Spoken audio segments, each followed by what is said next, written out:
మేము ఫోటో స్టూడియోకి వచ్చాము. వీసాకి ఫోటో కావాలి కదా. అప్పట్లో మేము చిన్నగా ఉన్నప్పుడు అయితే బర్త్డేకి మమ్మీ డాడీ తీసుకొచ్చి ఇట్లా ఫోటో స్టూడియోలో ఫొటోస్ తీయించేవాళ్ళు అనమాట. ప్రతి సంవత్సరం ఫోటో ఇలా గ్యాదర్ చేసి పెట్టేవాళ్ళు. అయితే నేను యశు అంటున్నా, యశు మన ఇద్దరం చిన్నప్పుడు కలిసి లేము కానీ ఇప్పుడు ఫోటో స్టూడియోలో ఇద్దరం చేతులు పట్టుకొని ఇలా నించొని ఫోటో తీసుకుందామంటే సరే సరే అంటుంది. ఇప్పుడు మేము ఇద్దరం కలిసి ఫోటో తీసుకుంటాం. చూడండి, మా ఇద్దరిది ఒక ఫోటో తీయరా అండి?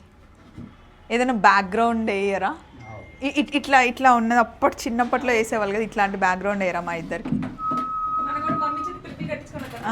పూల జడ, ఫ్లవర్ వాస్ చేతిలో, లేకపోతే పక్కన అట్లా మీ దగ్గర ఫొటోస్ ఉన్నాయా అండి?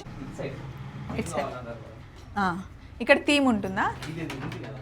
ఓకే, మరి హోల్ మేము ఇక్కడ నించోవాలా? ఇక్కడ కవర్ చేసుకుంటామంట. చలో, ఎలా తీసుకున్నాం అనేది నెక్స్ట్ రీల్లో చూపిస్తాను. Bye bye.